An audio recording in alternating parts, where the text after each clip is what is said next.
بسم اللہ الرحمن الرحیم نحمدہ ونصلی ونسلم علی رسولہ الکریم اما بعد۔ عزیزان محترم، مثنوی شریف کے درس کی آج ہماری یہ 12ویں نشست ہے۔ ایک حکایت جو کہ کافی طوالت میں ہے وہ ہم نے اس کا آغاز کر رکھا ہے کہ جو ایک بادشاہ تھا یہودی اور وہ عیسائیوں کو قتل کرتا تھا اور عیسائیوں کو صفحہ ہستی سے مٹانا چاہتا تھا، تو اس کے ایک شریر وزیر نے اس کو ایک مشورہ دیا کہ اس طرح مارنے سے تو بات نہیں بننے والی، تم مجھے موقع دو تو میں ان کے عقائد جو ہیں وہ خراب کر دیتا ہوں۔ تو اس حوالے سے جو بھی وہ واقعہ تھا اور وہ سارے معاملات جو ہیں وہ پچھلے درس میں عرض کر دیے گئے ہیں۔ تو ابھی ہم اس جگہ پر تھے کہ وزیر نے بادشاہ کو جو بات کہی کہ ایسے ایسے میرے ہاتھ اور کان کاٹ دو، میری ناک چیر دو اور مجھے جو ہے چوراہے پر کھڑا کر کے تو سولی دینے کی کوشش کرنا، اور پھر مجھے کوئی وہاں سے چھڑا لے گا تو میں بھاگ جاؤں گا۔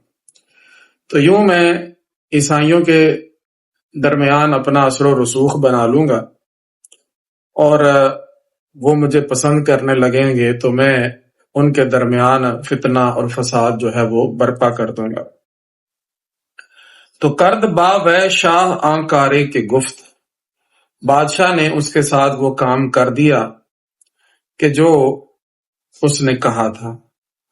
تو اب یہ سارے معاملے کے بعد جب وہ عیسائیوں کی طرف بھاگا تو آگے اب جو فصل آ رہی ہے اس کا عنوان ہے قبول کردن نصارہ مکر وزیر را۔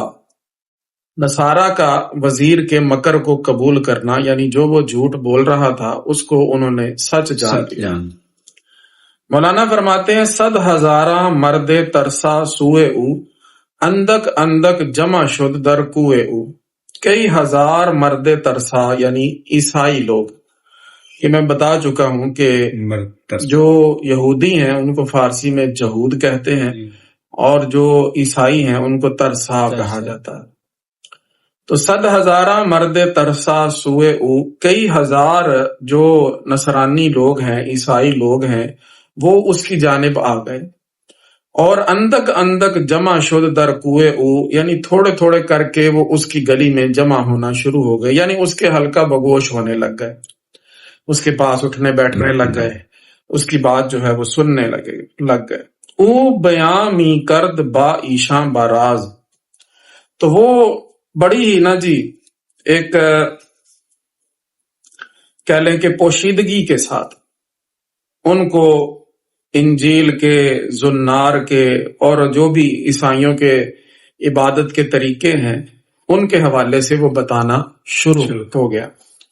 یعنی یہ کہ اس نے آہستہ آہستہ لوگوں کے اندر اپنا نفوذ شروع کر دیا اور انہیں انجیل کے جو احکامات ہیں وہ اس نے سنانے شروع کر دیے۔ او بیان می کرد با ایشاں باراز، اس نے وہ بیان کرتا تھا ان لوگوں سے بڑی جو ہے وہ پوشیدگی سے، سر انگلیون، انگلیون انجیل کو کہتے ہیں، سر انگلیون۔ انگلیون ویسے ایک جو ہے نا جی یوں کہہ لیں کہ دیبا اور ریشم اس طرح کا ایک کپڑا ہوتا ہے جو کہ بڑا منقش ہوتا ہے، اسے انگلیون کہا جاتا ہے۔ تو پھر یہ جو کپڑا ہے عمومی طور پر اس وقت جو ہے نا لوگ انجیل کو ایسے کپڑے کے اندر لپیٹا کرتے تھے، تو پھر انجیل کو ہی انگلیون جو ہے وہ کہنا شروع کر دیا گیا۔ تو سر انگلیون، انجیل کے راز اس نے بتانے شروع کر دیے، اور زنار جو ہے اس کے جو معاملات ہیں وہ بتانے شروع کر دیے، اور ساتھ ہی ساتھ انہیں ان کی عبادت اور ان کی نماز کے بارے میں بتانا شروع کر دیا۔ او بظاہر واعظ احکام بود، لیک در باطن سفیر و دام بود۔ ظاہر میں تو وہ واعظ احکام نظر آ رہا تھا، وہ لوگوں کو جو ان کے احکامات ہیں، شریعت کی باتیں ہیں وہ بتانے والا لگ رہا تھا، لیکن باطن کے اندر وہ سفیر اور دام تھا۔ سفیر اس آواز کو کہتے ہیں کہ جو کسی پرندے کو اپنی جانب متوجہ کرنے کے لیے، کسی جانور کو اپنی جانب متوجہ کرنے کے لیے نکالی جاتی ہے تاکہ اس کو پکڑا جا سکے۔ عمومی طور پر شکاری ایسی آوازیں نکالتے ہیں، تو فرماتے ہیں کہ باطن میں گویا وہ ایک شکاری کی آواز اور شکاری کے جال والا کام کر رہا تھا، ظاہر میں وہ کیا کر رہا تھا کہ وہ احکام بیان کر رہا تھا، لوگوں کو واعظ و نصیحت کر رہا تھا۔ یہی حال آج کل کے ہمارے جو جھوٹے اور جعلی پیر ہیں کہ وہ جو بظاہر میں نظر آتے ہیں کہ وہ واعظ احکام ہیں، وہ لوگوں کو دین کی باتیں بتاتے ہیں، لیکن باطن کے اندر ان کا بھی معاملہ یہی ہوتا ہے کہ وہ لوگوں کو اپنے قریب کرنے کے لیے گویا یوں سمجھ لے کہ ایسی آوازیں نکال رہے ہیں کہ لوگ ان سے ان کے قریب آ جائیں، اور پھر وہ ان پر اپنا قبضہ جما لیں، اور جب وہ ان کے ہو جائیں گے تو پھر جو ان کا کام وہ آسان ہو جائے گا۔ تو جتنے بھی ہمارے ہاں جعلی واعظین ہیں اور جھوٹے پیر ہیں، ان سب کا یہی طریقہ ہے۔ او بظاہر واعظ احکام بود، ظاہر میں وہ واعظ احکام تھا، لیکن در باطن سفیر و دام بود، باطن کے اندر وہ ایک شکاری کی آواز اور شکاری کے جال والا کام کر رہا تھا۔ اسی طرح بہت سارے ایسے معاملات ہوتے ہیں کہ جو ظاہر میں جو ہے بڑے اچھے نظر آ رہے ہوتے ہیں، لیکن باطن میں جو ہے ان کی جو ہے خرابی وہ بہت زیادہ ہوتی ہے۔ شیطان اور نفس جس طرح سے انسان کے اوپر قبضہ کرتے ہیں، تو کئی دفعہ ایسا بھی ہوتا ہے کہ یوں لگ رہا ہوتا ہے کہ وہ کام نیک ہے، اچھا کام ہے، لیکن یہ کہ اس نیک کام کے پیچھے بھی جو ہے نا بہت ساری غلط اغراض جو ہیں وہ نفس کی اور شیطان کی وہ شامل ہوتی ہیں۔ مثال کے طور پر وہ دل میں یہ بات لائیں کہ بھی رات کو عبادت کرنے کے لیے قیلولہ کر لیا جائے۔ اب یہ ایک اچھی سوچ ہے نا، لیکن اب اس قیلولے میں وہ جناب ظہر کی نماز بھی نکلوا دے، عصر کی نماز بھی نکلوا دے، تو پھر یہ تو بہت بری بات ہو گئی۔ تو نفس کے ہیلے اور نفس کی چالیں، اسی طرح شیطان کے ہیلے اور شیطان کی چالیں، رضا نفس دشمن ہے دم میں نہ آنا، کہاں تم نے دیکھے ہیں چندرانے والے، ابھی بہکانے والے تم نے دیکھے نہیں۔ تو وہی بات ہے کہ او بظاہر واعظ احکام بود۔ کبھی کبھی ایسا بھی ہوتا ہے کہ شیطان بھی واعظ احکام بن جاتا ہے، بندے کو سیدھے رستے کی طرف چلا رہا ہوتا ہے، لیکن باطن میں جو ہے اس کا کام خراب کرنے والے سلسلے ہوتے ہیں۔ تو او بظاہر واعظ احکام بود، لیک در باطن سفیر و دام بود، باطن کے اندر اس کا معاملہ جو ہے وہ شکاری کی آواز اور شکاری کے جال والا تھا۔ نفس کے جو مسائل ہیں نا بڑے پیچیدہ ہیں، شیطان کے جو مسائل ہیں بڑے پیچیدہ ہیں۔ حضور علیہ الصلوۃ والسلام فرماتے ہیں کہ وہ اس طرح سے تمہارے جسم میں دوڑ رہا ہے، مجرد دم، یعنی جیسے خون جو ہے نا تمہارے رگوں کے اندر چلتا ہے، اس طرح شیطان تمہارے اندر چل رہا ہوتا ہے۔ نفس جو ہے وہ کیسے کیسے انسان کو ورگلاتا ہے اور کیسے کیسے معاملات میں ڈالتا ہے، تو یہ چیزیں جو ہے نا بڑی پوشیدہ ہیں کہ بندے کو پتہ بھی نہیں چل رہا ہوتا کہ اس کے ساتھ ہو کیا رہا ہے۔ لہٰذا مولانا فرماتے ہیں بہر این باز صحابہ از رسول ملتمس بودند مکر نفس غول، گمراہ کن نفس جو ہے نا اس کے مکر کے حوالے سے بعض صحابہ کرام حضور نبی رحمت صلی اللہ علیہ وسلم سے سوال کیا کرتے تھے۔ وہ آقا کریم صلی اللہ تعالی علیہ وآلہ وسلم سے پوچھا کرتے تھے کہ سرکار شیطان کیسے حملے کرتا ہے، شیطان کیسے جو ہے انسان کے راستے میں بیٹھتا ہے، شیطان کیسے انسان کو صراط مستقیم سے روکتا ہے، ہمیں یہ بتائیے کہ نفس جو ہے وہ کس طرح سے انسان پر حملہ کر سکتا ہے اور انسان کی روح کو مقدر کر سکتا ہے۔ تو بعض صحابہ کرام اس حوالے سے ان کا بہت معاملہ تھا کہ وہ حضور علیہ الصلوۃ والسلام سے سوال کیا کرتے تھے، حضور ہمیں اس باریک جو ہے نا جی مسئلے کے بارے میں بتائیے کہ یہ انتہائی جو ہے نا جی رقیق چیز ہے کہ بندے کو پتہ بھی نہیں چل رہا کہ اس کے ہے نا خون دوڑ رہا ہے اس وقت، لیکن ہمیں پتہ نہیں چل رہا، کوئی خون دوڑنے کی آواز آ رہی، کوئی خون کے چلنے کی وجہ سے کوئی اوپر نیچے ہو رہا ہے، کوئی سلسلہ ایسا کچھ بھی ہمیں محسوس نہیں ہو رہا، لیکن خون دوڑ رہا ہے۔ شیطان اس طرح سے انسان کے ساتھ ساتھ جو ہے وہ چلتا ہے اور اس کو ورگلاتا ہے اور اس کو راہ ہدایت سے جو ہے وہ بھٹکاتا ہے۔ تو فرمایا بہر این، اسی وجہ سے بعض صحابہ از رسول، بعض صحابہ نبی اکرم صلی اللہ علیہ وسلم سے ملتمس بودن، سوال کرتے تھے، مکر نفس غول، غول کہتے ہیں کوئی ایسے شیاطین کہ جو کہہ لیں کہ جنگلات کے اندر مختلف درختوں کے اوپر پائے جاتے تھے، تو وہ جو ہے نا جی اب بھی پائے جاتے ہوں گے، جب کوئی سفر میں لوگ جاتے تھے تو وہ ان کو راہ راست سے بھٹکا دیتے تھے، ان کو غلط راستے پر ڈال دیتے تھے اور پھر ان کو قبضہ کر کے تو ان کو قتل کر دیتے تھے۔ تو ایسے جو شیاطین ہیں نا ان کو غول کہا جاتا ہے، جو کہ لوگوں کو راستے سے بھٹکانے والے ہیں۔ تو یہاں نفس کو اس کی صفت بیان کر دی کہ نفس بھی گویا غول ہے، وہ بھی گمراہ کن ہے، راستے سے ہٹانے والا۔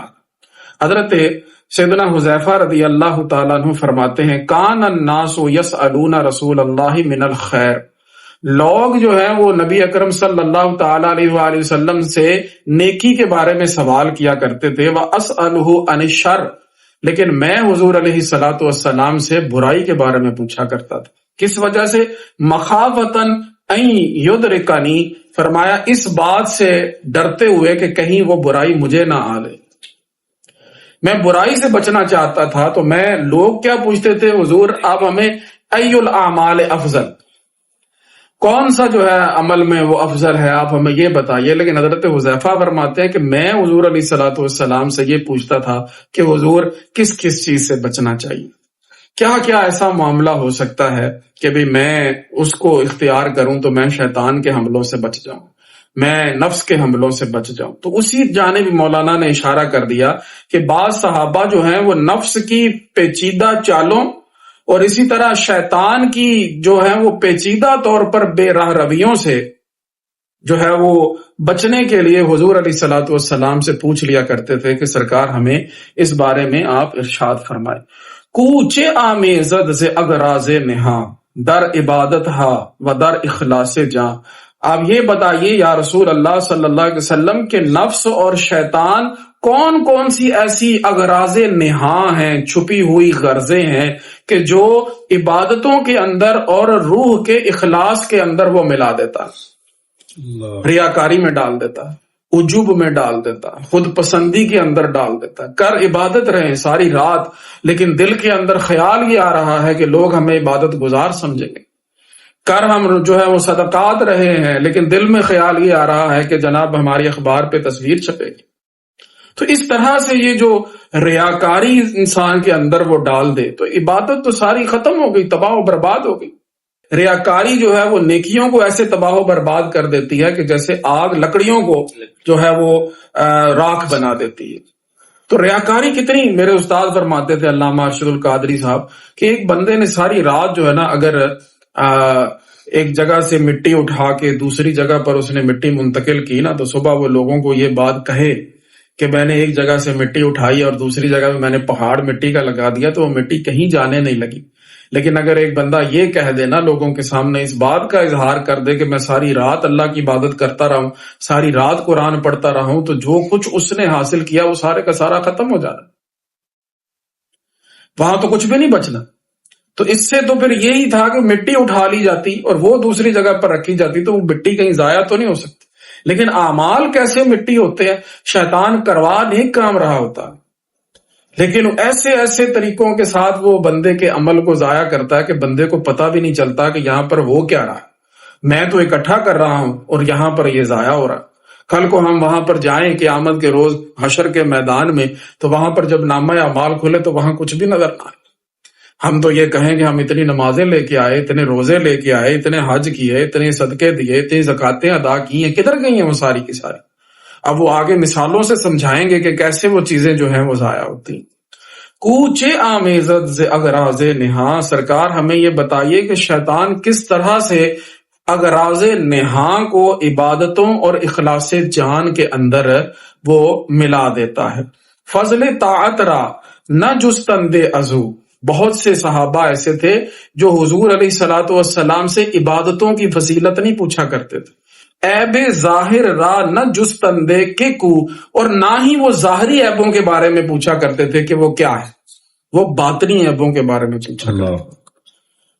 یعنی ظاہر میں تو نظر آ رہا ہے کہ کیا جو بھی معاملہ ہے وہ ہو سکتا ہے، لیکن بہت سارے صحابہ ایسے بھی تھے کہ جو حضور علیہ صلاۃ والسلام سے سوال یہ کیا کرتے تھے کہ یا رسول اللہ ہمیں عیب باطن کے بارے میں بتائیے، کہ انسان کا باطن جو ہے وہ کیسے پراگندہ ہوتا ہے، اور نفس امارہ جو ہے وہ کس طرح سے جو ہے نا جی ایمان کے لباس کے اندر آ کے فریب دیتا ہے۔ وما ابرئ نفسی ان النفس لامارۃ بالسوء، میں اپنے نفس کو بری خیال نہیں کرتا۔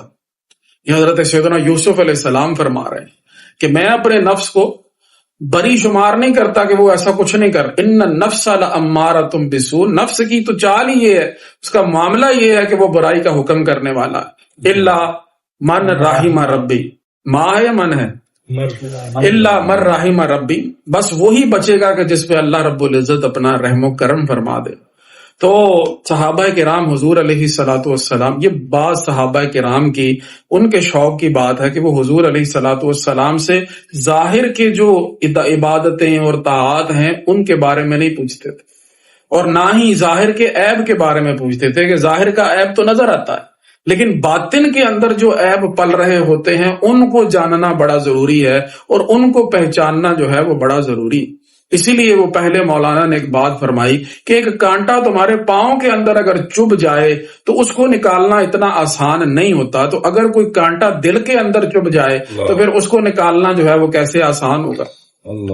اس کو پہچانیں گے تو نکالیں گے نا، تو اس کی پہچان کا طریقہ آنا چاہیے۔ کسی ایسے بندے کے پاس بندہ بیٹھے کہ جس کو پہچان ہو باطنی عیوب کی، اور وہ بتائے کہ یہ کانٹے کیسے نکلنے۔ جتنی بھی وہ باطنی برائیاں ہیں وہ حضور علیہ صلاۃ والسلام سے پوچھا کرتے تھے کہ سرکار ہمیں بتائیے۔ پھر حضور نے بتایا نا کہ انسان گناہ کرتا ہے تو اس کے دل کے اوپر ایک سیاہ دھبا لگ جاتا ہے۔ اب یہ باطنی باتیں ہیں، ظاہری تو کچھ بھی نہیں ہو رہا، لیکن باطن میں فرمایا کہ دل کے اوپر ایک سیاہ دھبا لگ جاتا ہے۔ اگر اس توبہ نہ کرے اور جناب اس کو نہ دھوئے تو پھر اور کرے گا اور اس کو ایک نقطہ لگ جائے گا، کرتے کرتے حضور نے فرمایا کہ اس کا سارا دل سیاہ ہو جاتا ہے، دلوں کو بھی زنگ لگ جاتا ہے۔ حضور علیہ الصلوۃ والسلام نے یہ باتیں ارشاد فرمائی کہ جس طرح چیزوں کو لوہے کو زنگ لگ جاتا ہے، دلوں کا زنگ کیسے دور ہوگا؟ وہ اللہ کے ذکر سے دور ہوگا اور موت کی یاد سے دور ہوگا۔ یہ حضور علیہ الصلوۃ والسلام کے فرامین جو آپ نے باطن کے بارے میں ارشاد فرمائے، تو منہ بہ منہ، ذرہ بذرہ، مکر نفس، می شناسی دند چوں گل از کرفس۔ کرفس کہتے ہیں جیسے اجوائن ہوتی ہے نا، اسی طرح کا وہ کوئی پودا ہوتا ہے جس کے اندر بڑی بدبو آتی ہے۔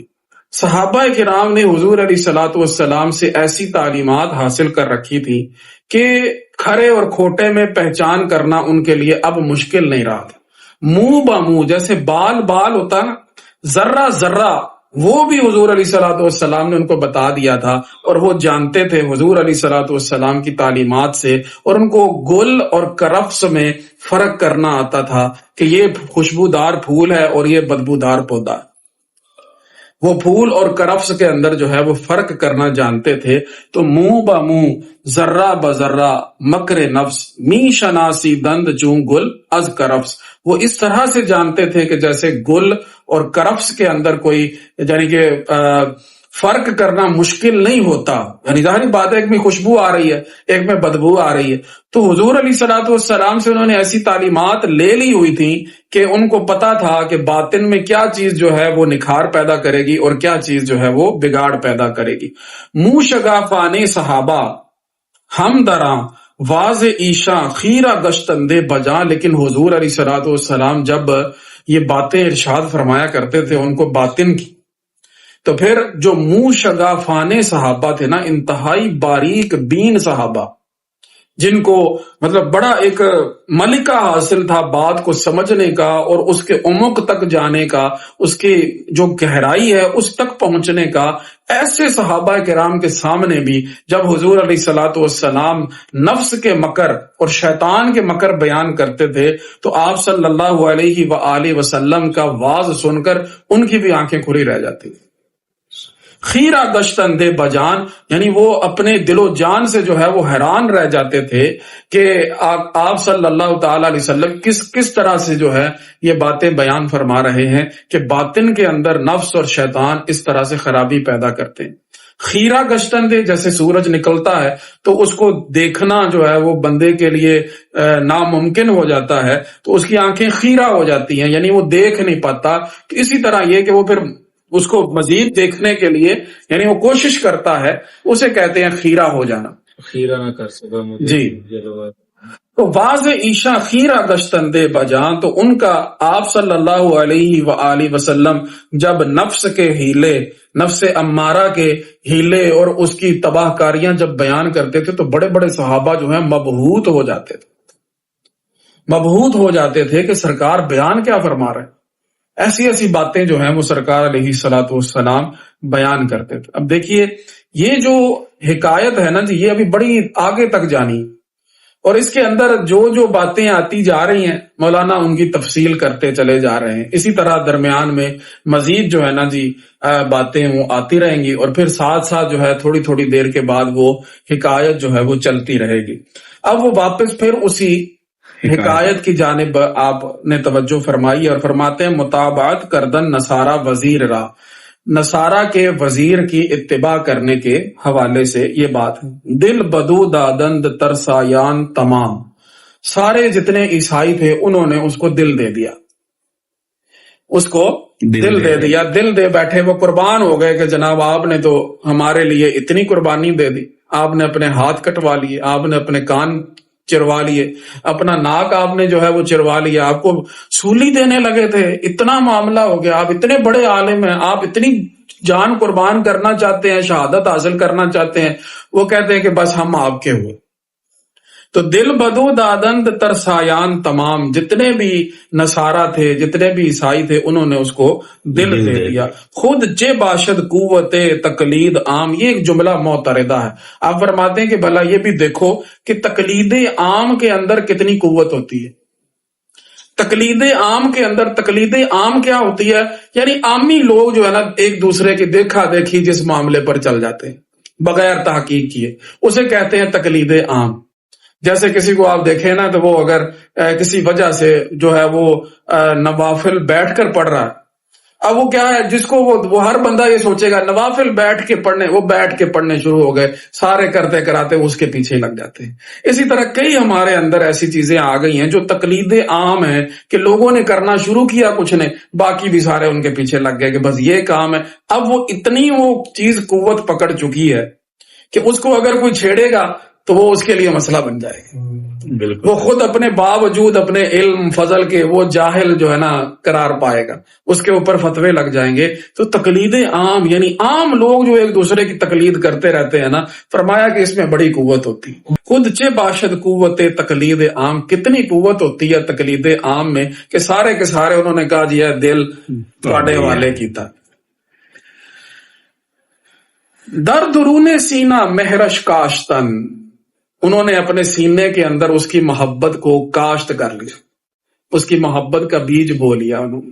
نائب عیساش می پنداشتن، وہ اسے حضرت عیسیٰ علیہ السلام کا نائب سمجھنے لگے. در درون سینہ مہرش کاشتن، اپنے سینے کے اندر، مہر کہتے ہیں محبت، ٹھیک ہے نا، مہرش کاشتن، اس کی محبت کو انہوں نے اس کا بیج بو لیا، وہ اگ گئی. اور نائب عیساش می پنداشتن، وہ اس کو عیسیٰ علیہ السلام کا نائب سمجھنے لگ گئے. لیکن معاملہ کیا تھا؟ او بصر دجال یک چشم لعین، باطن کے اندر وہ شخص جو ہے وہ ایک آنکھ والا لعنتی دجال تھا. اللہ، ٹھیک ہے، یعنی یہ یک چشم لعین یہ کہنا مطلب ویسے ایک صفت بیان کر دی کیونکہ دجال کی ایک آنکھ ہوگی. فرمایا بس ایسا ہی وہ دجال تھا، لوگوں کے سامنے اچھا بن رہا تھا لیکن باطن اس کا جو ہے وہ اس قدر خراب تھا. او بصر دجال یک چشم لعین، وہ باطن کے اندر جو ہے وہ یک چشمی دجال تھا لعین. اے خدا فریاد رس نعم المعین، اے اللہ تو ہی بچانے والا ہے ایسے لوگوں سے، تو ہی ہمارا فریاد رس ہے اور تو ہی نعم المعین ہے، سب سے اچھا مددگار ہے. یعنی یہ ایک استغاثہ پیش کر دیا اللہ رب العزت کی بارگاہ میں کہ مولا ایسے لوگوں سے تو ہمیں بچا، جو ظاہر میں کچھ ہیں اور باطن کے اندر کچھ ہے. ان کا ظاہر کا چہرہ کچھ اور ہے اور باطن کا چہرہ وہ کچھ اور ہے. لیکن اب وہ پھر اپنا ایک عجز پیش کر رہے ہیں نا، وہ عجز کیا پیش کر رہے ہیں کہ ہم پھنسے پڑے ادھر دنیا کے اندر، جگہ بجگہ دانے بکھرے پڑے ہیں، جگہ بجگہ جو ہیں وہ دام لگے ہوئے ہیں، شکنجے لگے ہوئے ہیں.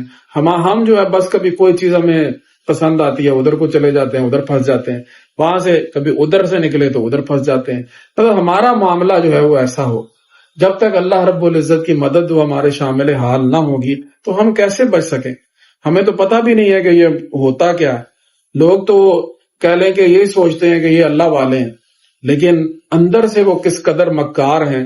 ذئاب فی ثیاب ہیں، یعنی کپڑے پہنے ہوئے بھیڑیے ہیں.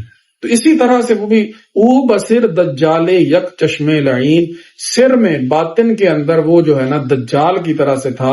اے خدا فریاد رس نعم المعین، اے خدا تو ہی ہمارا فریاد رس ہے اور تو ہی سب سے بہترین مدد کرنے والا ہے. 100,000 دام و داناست اے خدا. اے خدا اس دنیا کے اندر کتنے ہی جال ہیں اور کتنے ہی دانے، طرح طرح کے معاملات. ماچو مرغانے حریث بے نوا، ہم بیچارے حریث سے نہ پرندوں کی طرح. یعنی ہمارے اندر ایک لالچ آ جاتی ہے، ہم کہتے ہیں کہ ہمارا کوئی بھلا ہو جائے، ہم کہتے ہیں کہ ہمارے لیے یہ چیز، تو ہمارے اندر ایک حرص ہے، ایک خواہش ہے، ایک کوشش ہے، ہم چلے جاتے ہیں اس طرف. لیکن وہاں ہمارے لیے کیا بن جاتا ہے؟ جیسے ایک پرندہ جو ہے نا جی، جو حریص ہوتا ہے، اس کو دانے کا شوق ہوتا ہے، لیکن جب وہ جاتا ہے وہاں دانا کھانے کے لیے تو اس دام میں پھنس جاتا ہے اور اس کا شکار ہو جاتا ہے. تو اللہ رب العزت کی بارگاہ میں یہ عرض کر رہے ہیں کہ مولا 100,000 دام و داناست اے خدا. اس دنیا کے اندر جگہ بجگہ، ٹھیک ہے نا، میں مجرم ہوں آقا مجھے ساتھ لے لو، کہ رستے میں ہیں جا بجا تھانے والے. یہاں بڑا مسئلہ ہے، جب تک کرم نہیں ہونا، ساتھ نہیں حاصل ہونا اللہ رسول کا، تو تب تک یہ ان سے بچا نہیں جا سکتا. بڑا مشکل ہے. لوگ ظاہر میں بڑے جو ہے نا جی وہ مشفق لگتے ہیں، مہربان لگتے ہیں، پیارے لگتے ہیں، لیکن وہ کیا ہے، تباہی اور بربادی کا سبب بن جاتے ہیں. تو 100,000 دام و داناست اے خدا، ماچو مرغان حریث بے نوا، دم بدم ما بستائے دام نوئیم. ہر لمحہ ہم کسی نہ کسی نئے جال میں پھنسے ہوتے. نو نیا، دام نو ایم نئے جال میں ہم بستہ پھنسے ہوئے، دم بدم ہر وقت. دم بدم ما بستائے دام نوئیم، ہر یکے گر بازو سی مرغ شویم. فرمایا ہم باز بھی بن جائیں نا، سی مرغ بھی بن جائیں، پھر بھی ہمارا معاملہ یہی ہے کہ ہم کسی نہ کسی جال میں پھنسے ہی ہوں. یعنی جتنا مرضی ہم اپنے آپ کو جو ہے نا جی بڑا کر لیں، ہر محفوظ کر لیں. سی مرغ ایک ایسے پرندے کو کہتے ہیں، سی جو ہے نا جی وہ لفظ بولا جاتا ہے 30 کے لیے. کوئی ایسا پرندہ ہے کہ جس کے اندر ہر رنگ ہوتا ہے، اس لیے اس کو سی مرغ کہتے ہیں. لیکن یہ بھی کہا جاتا ہے کہ وہ ان کا جو پرندہ ہے نا، ان کا ایک جو خیالی پرندہ ہے کہ اگر وہ کسی کے سر پہ بیٹھ جائے یا کندھے پہ بیٹھ جائے یا کسی کے گھر پہ بیٹھ جائے تو وہ بندہ امیر ہو جاتا ہے. تو اسے ان کا کہتے ہیں. سی مرغ بھی اسی کا دوسرا نام ہے. نہ بھی ہو، لیکن یہ خاص کوئی پرندہ ہے جس کے اندر بہت سارے رنگ ہوتے ہیں. فرمایا کہ اگر ہم جتنے مرضی اچھے بن جائیں، جتنے مرضی ہم جو ہے جناب اپنے اندر یہ قابلیتیں اور صلاحیتیں ہم سمجھنے لگ جائیں، جب حضرت سیدنا یوسف علیہ السلام جیسے یہ کہہ رہے ہیں کہ وما ابرئ نفسی، تو پھر ہم کس کا کھاتے میں، ہمیں کیسے پتہ چل سکتا ہے؟ تو دم بدم ما بستائے دام نوئیم، دم بدم ہم کسی نہ کسی نئے جال میں پھنسے ہوتے ہیں، اگرچہ ہم میں سے ہر ایک جو ہے وہ باز اور سی مرغ ہی کیوں نہ ہو. می رہانی ہر دمے مارا و باز، مولا تو کرم کرتا اور تو ہمیں اس سے بچا لیتا ہے، لیکن ہم پھر جو ہے نا جی پھر کسی اور میں جا پھنستے. می رہانی، تو ہمیں رہا کرتا ہے ہر دمے ہر گھڑی، مارا ہم کو و باز، اور پھر سوئے دامے می رویم اے بے نیاز، اے بے نیاز ہم کسی اور دام میں جا پھنستے. ادھر سے ہمیں نکالا، ہم ادھر پھنسے. ہم جو ہے نا جی ہم بھی تو باز نہیں آتے نا. وہ ایک وہ کلپ میں نے ایک دفعہ دیکھا، وہ کسی نے وہ بھیڑ سی تھی، وہ ایک انہوں نے نالی سی اسے پھنسی ہوئی ادھر سے نکالی، وہ اس طرح گھومتی گھماتی پھر اسی میں جا کے پھر پھنس گئی. ٹھیک ہے. اللہ اکبر. می رہانی ہر دمے، اے اللہ تو تو بچاتا ہے، تو تو بچاتا.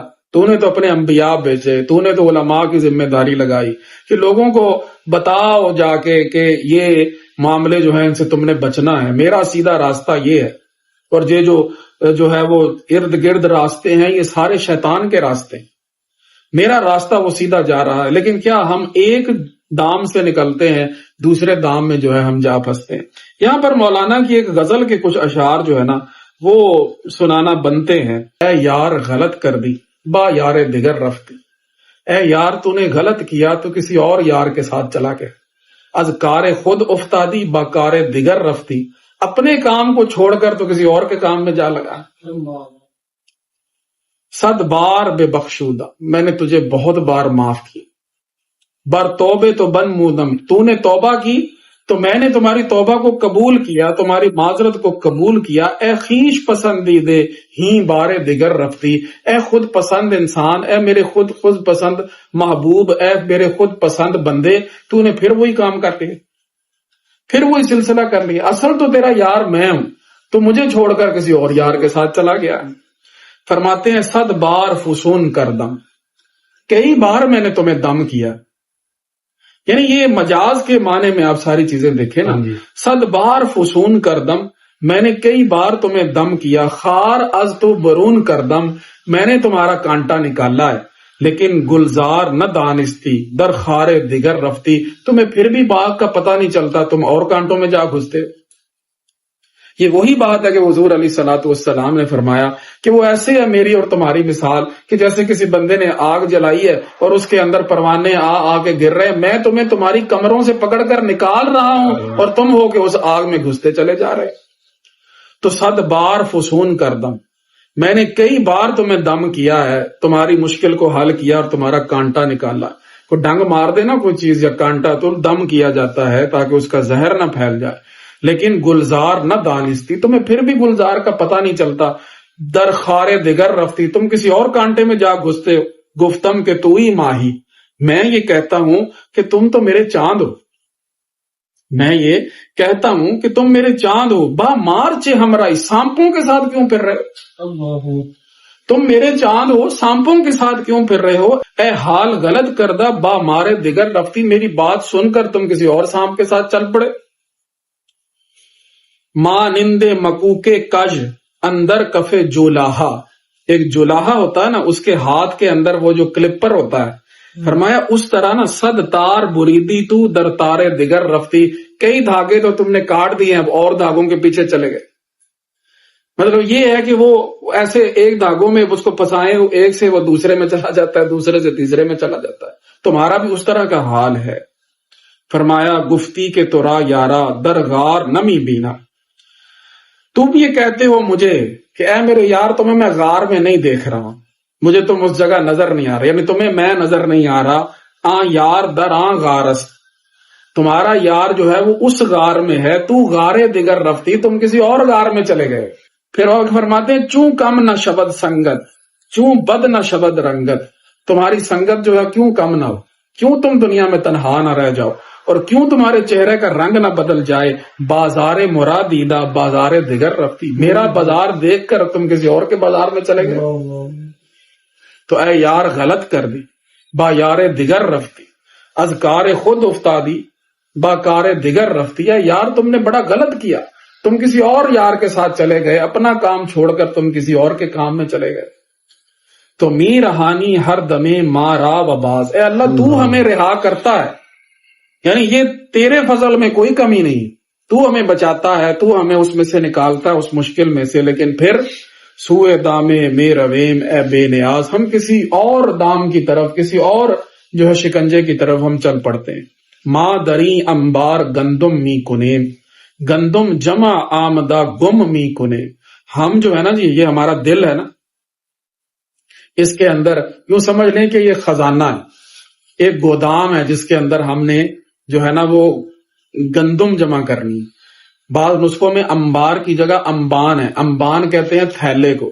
فرماتے ہیں کہ ہم اپنے تھیلے کے اندر گندم جمع کرتے ہیں، لیکن گندم جمع آمدہ گم می کنیم، جتنی جمع ہم نے کی ہوتی ہے وہ گندم وہ گم ہو جاتی ہے۔ وہ کیوں گم ہو جاتی ہے؟ فرمایا کہ می نیندیشیم آخر ماں بہوش کی خلل در گندم است از مکر موش، فرماتے ہیں ہم یہ نہیں سوچ رہے ٹھیک ہے نا، ہم یہ ہوش نہیں کر رہے کہ یہ دیکھ لیں کہ یہ جو خلل آ رہا ہے یہ ہماری گندم کہاں جا رہی ہے، یہ اصل میں جو ہے نا کسی چوہے کی کارستانی ہے۔ وہ چوہا کون ہے؟ وہ شیطان ہے۔ وہ چوہا کون ہے؟ وہ تمہارا نفس ہے۔ جتنا کوئی تم نے اکٹھا کر لیا وہ کھائی جا رہا ہے، وہ گرائی جا رہا ہے۔ اگر دیکھیں نا، وہ کہہ لیں کہ تھیلے کے اندر سوراخ ہو، جتنی مرضی اس میں گندم ڈال لیں وہ نیچے سے نکل جائے گا۔ تو یہ وہ چوہے کا کام ہے کہ جس نے جو ہے نا جی یہ سارا کیا۔ فرمایا می نہ اندیشے، ہم یہ نہیں سوچتے کہ یہ ہوش ہم نہیں کرتے کہ کی خلل در گندم است از مکر موش، یہ گندم کے اندر جو خلل آ رہا ہے، جو اعمال کی گندم ہم نے اکٹھی کی ہے، یہ اصل میں اس میں جو خلل آ رہا ہے وہ ایک موش کی، ایک چوہے کی مکاری ہے۔ موش تا انبار ماں حفرا زداس، اس چوہے نے ہمارے خزانے کی طرف، ہمارے گودام کی طرف، ہمارے تھیلے کی طرف اس نے حفرہ بنایا ہوا ہے، سرنگ بنائی ہوئی۔ اور وز فنش انبار ماں ویران شداس، اس کا ایسا فن ہے، اس کو ایسا طریقہ آتا ہے کہ اس کی وجہ سے ہمارا گودام اجڑا پڑا ہے، ہمارا خزانہ اجڑا پڑا ہے، ہمارا وہ گندم کا تھیلا اجڑا پڑا۔ ایسے فن کے ساتھ جناب اس نے وہاں پر سرنگ نکالی ہوئی ہے، اور وہ جناب وہاں سے نکال کے وہ لے کے جا رہا ہے۔ وہ جو شعر میں نے آپ کو دینا تھا وہ یہ ہے، اول ہے جاں دفع شر موش ون۔ مولانا روم بڑے پیار سے سمجھاتے ہیں، کہیں فرماتے ہیں اے پسر، اے بیٹے، کہیں فرماتے ہیں اے جان۔ سامنے بیٹھا ہوا کون ہے؟ حسام الدین چلکی۔ اول اے جان، اے جان پہلے کیا کر، دفع شر موش کن، پہلے اس جو ہے نا جی یہ جو چوہا ہے نا اس کا کام کر، اس کا دفیہ کر، اس کے شر کو دور کر، آنگہاں در جمع گندم جوش کن، اس کے بعد پھر تم گندم جمع کرنے کے لیے جو ہے وہ کام کرو۔ پہلے کیا کرو کہ یہ جو چوہا اندر گھسا ہوا ہے نا پہلے اس کو نکال، جب تک یہ نہیں نکلے گا جتنی گندم جمع کرتے رہو گے تو ساری کی ساری ضائع ہوتی جائے گی۔ تو اول ہے جہاں دفع شر موش کن، آنگہاں در جمع گندم جوش کن، بعض نسخوں میں کوش کن ہے یعنی کوشش کرو، ٹھیک ہے۔ فرمایا کہ اس کے بعد تم گندم جمع کرنے کی کوشش کرو، پہلے کیا کرو، یہ جو چوہا ہے نا اس کو اندر سے نکالو۔ یہ جو نفس اور شیطان ہے یہ چوہے کی طرح تمہاری گندم کو جو ہے نا کھائے چلے جا رہے ہیں، اور اتنا جمع کرنے کے باوجود بھی تمہارے دل کے اندر یہ اعمال جمع نہیں ہو رہے۔ تو بشنو از اخبار آن صدر الصدور، سنو وہ جو صدر الصدور ہیں یعنی کہ سب سے بڑے صدر نشین ہیں حضور علیہ الصلوۃ والسلام، ان کی یہ بات سنو، لا صلاۃ تم الا بالحضور۔ آپ فرماتے ہیں کہ حضور قلب کے بغیر جو ہے وہ نماز جو ہے وہ تمہاری مکمل نہیں ہوتی۔ یہ ایک روایت ہے، اس حوالے سے کوئی صحیح حدیث تو جو ہے وہ نہیں ملی، لیکن صوفیہ کے درمیان جو ہے نا جی یہ لا صلاۃ الا بحضور القلب، یہ جو الفاظ ہے نا جی یہ بڑے رائج ہیں۔ اور پھر یہ بھی کیا جا سکتا ہے اس کو کہ یہ روایت بالمعنی ہو، کیونکہ اس طرح کے معنی کی اور احادیث بھی ملتی ہیں کہ حضور قلب جو ہے وہ ہونا چاہیے۔ حضرت سیدہ عائشہ صدیقہ رضی اللہ تعالی عنہا نے حضور نبی اکرم صلی اللہ علیہ وسلم سے سوال کیا کہ ایک بندہ نماز پڑھتا تو وہ نماز پڑھنے کے اندر جو ہے وہ ادھر ادھر دیکھتا ہے، حضور نے فرمایا یہ شیطان کا جھپٹا ہے کہ جس سے وہ بندے کی نماز لے جاتا ہے، وہ بندے کی نماز لے جاتا ہے۔ تو ادھر ادھر دیکھنا یہ حضور قلب نہ ہونا۔ فرمایا کہ دل جو ہے نا جی وہ پاک صاف ہوگا تو پھر اس میں تمہاری عبادات میں جو ہے نا جی تمہارا دل لگے گا تو پھر تمہاری عبادات کا تمہیں فائدہ ہوگا۔ اگر دل کے اندر جو ہے وہ موش بیٹھا ہوا ہے، دل کے اندر جو ہے نا جی نفس اپنی ہیلا سازیاں کر رہا ہے، شیطان جو ہے وہ وسوسے ڈال رہا ہے، تو یہ بات صدر الصدور صلی اللہ علیہ وآلہ وسلم جو سب سے بڑے صدر نشین ہیں، فرمایا ان کی اخبار میں سے یہ بات سن لو کہ لا صلاۃ تم الا بالحضور۔ ویسے جو روایت بیان کی جاتی ہے اس کے الفاظ یہ ہیں کہ لا صلاۃ الا بحضور القلب، لیکن یہاں پہ اس کو شعر کی رعایت کی وجہ سے اور وزن کے لیے جو ہے نا پھر اس میں یہ تما کا لفظ جو ہے وہ ذکر کر دیا گیا، اور ان کو تصرف کے ساتھ الفاظ آگے پیچھے کر دیے گئے اور لا صلاۃ تم الا بالحضور کر دیا گیا۔ ٹھیک ہے جی، تو بشنو از اخبار آن صدر الصدور، لا صلاۃ تم الا بالحضور، گر نہ موشے دزد در انبار ماس۔ اگر تم یہ سوچتے ہو نا کہ کوئی موش نہیں ہے، کوئی چوہا نہیں ہے، تو پھر گندم اعمال چل سالہ اجاس، 40 سالوں کے اعمال کی گندم تمہاری کہاں ہے؟ اللہ 40 سال ایک بندے کی عمر ہوتی ہے نا، جوانی اس میں گزرتی ہے، بندہ اس میں کوشش کرتا ہے. یہ بھی جو چل سالہ، یہ کوئی معین وقت نہیں بیان کیا گیا، مطلب یہ بتایا کہ اتنے عرصے سے تم جو کام کر رہے ہو، جو گندم جمع کر رہے ہو، اگر وہاں پر کوئی موش نہیں ہے تو پھر وہ کہاں ہے؟ اتنی تم نے عبادتیں کی، اتنا تمہارے اوپر اثر کیوں نہیں نظر آ رہا عبادت کا؟ مسئلہ یہ کہ اندر موش بیٹھا ہے، اندر چوہا بیٹھا. اس چوہے کو نکالو گے تو پھر یہ ہے کہ یہ اعمال جمع ہوں گے، جب جمع ہوں گے تو پھر ان کا اثر بھی نظر آئے. تو اگر تم یہ کہو نا کہ وہ کوئی موش ایسا نہیں ہے، تو پھر بتاؤ کہ چل سالہ یعنی 40 سال کی تمہاری اعمال کی گندم جو ہے وہ کدھر ہے؟ ریزہ ریزہ صد کے ہر روزہ چرا، جمع می نایت دری امبار ماں. فرماتے ہیں کہ تھوڑا تھوڑا روزانہ کر کے آخر جمع تو ہونا چاہیے تھا نا. وہ جو صدق ہے، وہ جو نیکی ہے، وہ ریزہ ریزہ کر کے تو جمع ہو سکتی تھی. فرمایا ریزہ ریزہ صدق کے ہر روزہ چرا، ہر دن کا صدق وہ تھوڑا تھوڑا کر کے چرا جمع مین آیت، کیوں جمع نہیں ہوا؟ دری امبار ماں، ہمارے اس خزانے میں، ہمارے دل میں، ہمارے گودام میں، ہمارے تھیلے میں کیوں جمع نہیں ہوا؟ جمع ہونا چاہیے تھا. تو اگر وہ جمع نہیں ہوا تو مطلب یہ کہ اندر چوہا ہے کوئی. پہلے اس کا کام کرو گے تو پھر جو ہے نا جی بات بنے گی. ایک واقعہ بیان کیا جاتا ہے کہ ایک نا کسی صاحب کے گھر میں رات کے وقت ایک چور آ گیا.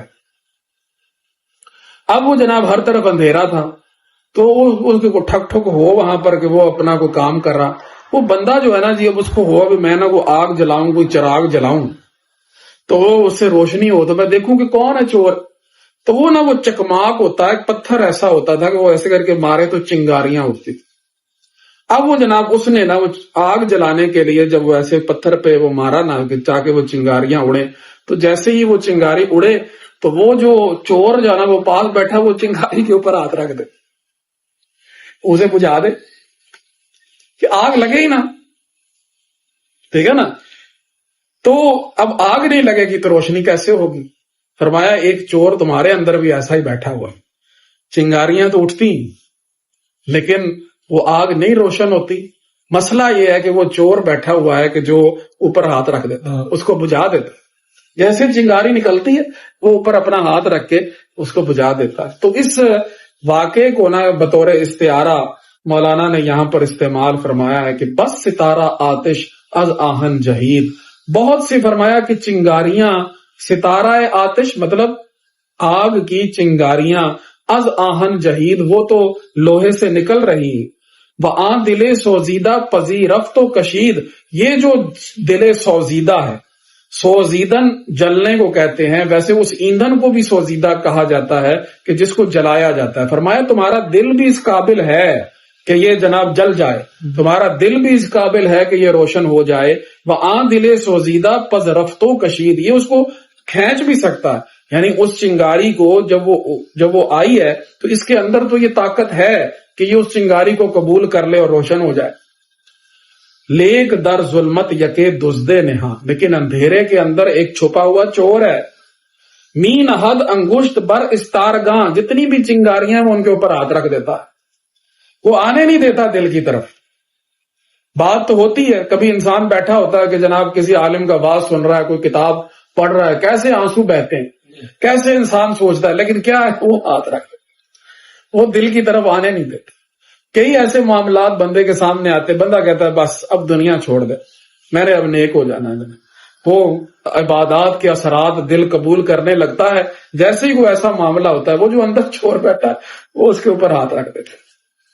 تو می کشد استار گارا یک بیک، ایک ایک کر کے وہ چنگاریوں کو بجھا دیتا ہے، تاکہ نہ فروزت چراغ از فلک، تاکہ فلک سے کوئی چراغ جو ہے وہ روشن نہ ہو جائے.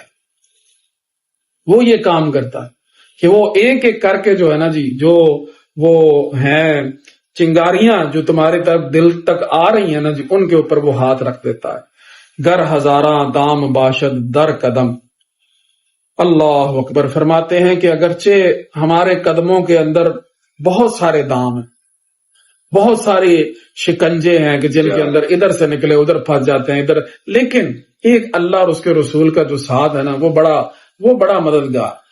گر ہزاراں دام، یہ بھی یاد کرنے والا شعر ہے. گر ہزاراں دام باشد در قدم، اگرچہ میرے قدموں میں کتنے ہی دام بکھرے پڑے ہیں لیکن چو تو با مائی نہ باشد ہیچ غم. اے اللہ جب تو ہمارے ساتھ ہے تو پھر ہمیں کوئی غم نہیں. پھر دنیا کے اس مسئلے میں سے، ان معاملات میں سے ہم نکلتے نکلتے بچتے بچاتے ایک دن ہم پہنچ ہی جائیں گے.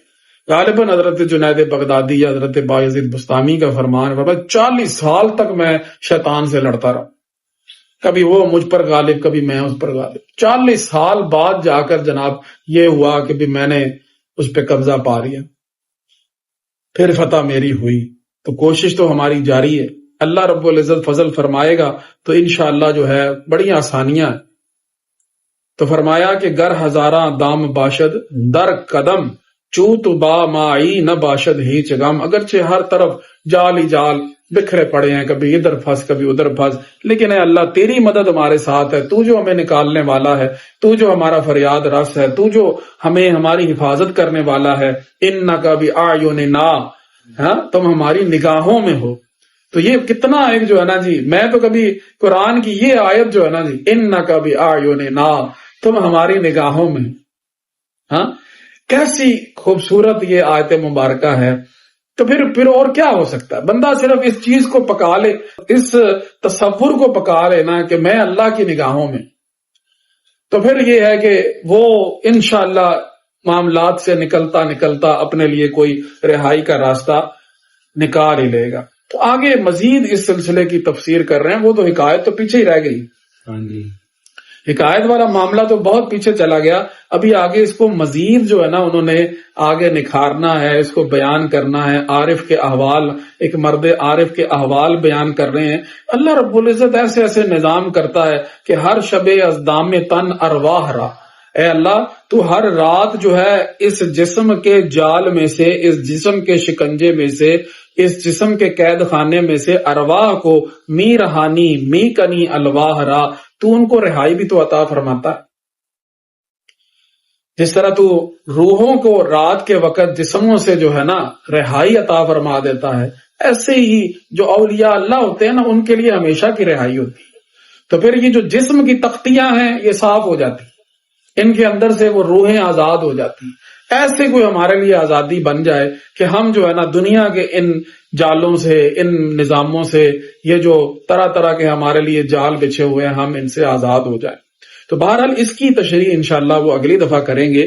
تو بات کو صرف جوڑنے کے لیے میں نے بیان کیا کہ ابھی آگے مزید جو ہے نا جی آپ نے اس چیز کو بیان فرمانا ہے اور عارفین کے حال بیان فرمانے ہیں کہ کس طریقے سے جو ہے نا ان کے معاملات چلتے ہیں. وہ ظاہر میں تو جو ہے وہ یوں لگتا ہے کہ جاگ رہے ہیں، لیکن یہ ہے کہ وہ دنیا سے بالکل بے پرواہ وہ سوئے ہوئے. ٹھیک ہے نا. وہ اللہ تعالیٰ نے ان کو رہائیاں عطا فرمائی ہیں. ہر شب ازدام تن ارواح را، می رہانی می کنی الواح را، تو ہر رات کو جسموں کے اس جال میں سے ارواح کو آزاد کر دیتا ہے، اور تو جو ہے جسم کی جو تختیاں ہیں ان کو بالکل صاف اور خالی کر دیتا ہے. انشاءاللہ اس کو آگے مزید اس کی تشریح بیان کریں گے. اللہ رب العزت جو بیان فرمایا اس کو قبول فرمائے. وآخر دعوانا الحمد للہ رب العالمین.